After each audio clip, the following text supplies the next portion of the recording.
This video is going to be a little different to my usual content, and is based on a pretty obscure article that I came across in the New York Post, titled, "The Most Insane Deaths Seen by a New York City Medical Examiner." I have covered a ton of insane, strange, and unusual deaths on this channel throughout the year I've been going, but what does someone who works in the field think? Well, today I'm going to tell you in this video. Judy Melinek works as a forensic pathologist for the Alameda's County Sheriff Coroner's Office. Forensic pathology focuses on analysing a corpse to determine the cause of death.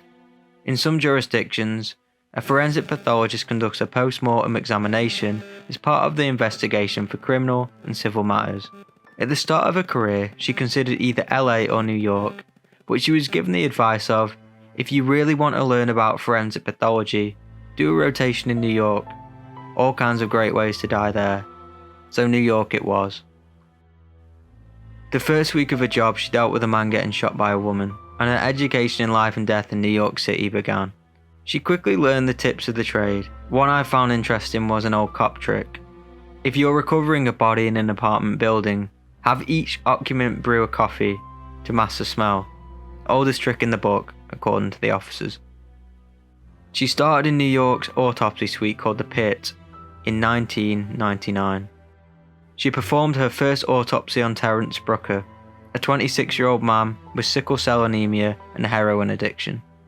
Just a quick note, these names are fake and changed for the purpose of the book. In the 2.5-hour examination, she did the usual, such as collecting fluids and removing organs, but couldn't rule Brooker's death as an overdose. It was instead attributed to anoxic encephalopathy due to loss of consciousness of undetermined etiology, which she translated in her book as "fuck if I know."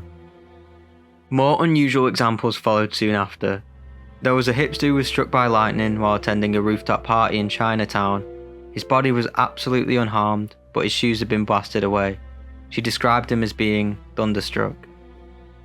Then comes the story of a cable guy who was also addicted to meth.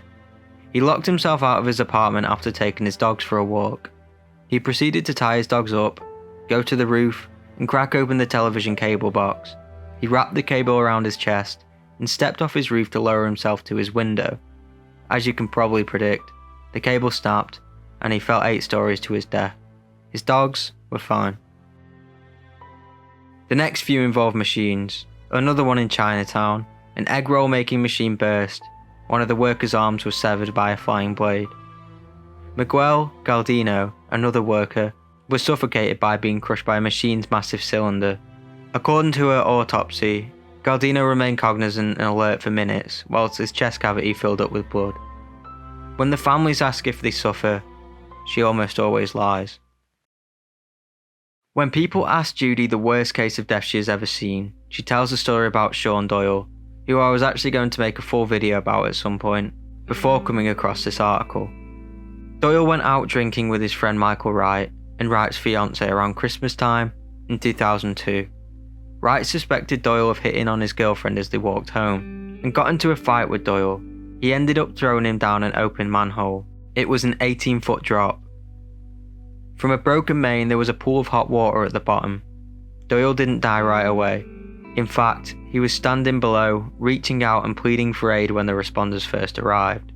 No paramedic or firefighters could descend to assist him. It was said to be over 300 degrees Fahrenheit in the manhole. When she did the autopsy, she said his body was steamed like a lobster, his skin had peeled off, and his insides were cooked. He was fully conscious as he boiled to death. These are just a few that she mentions in her book. If you want the gruesome details of the autopsies, along with hundreds of other cases of insane deaths, I implore you to go and buy her book, Working Stiff. I have ordered this book and look forward to reading it myself. I will also link this article below, which has more details on the deaths she has come across. She also has another book called The First Cut, which you can check out. Please make sure you like this video, and feel free to leave me a comment on the weirdest ones that you have come across, or discussing the ones in this video. Thanks for watching.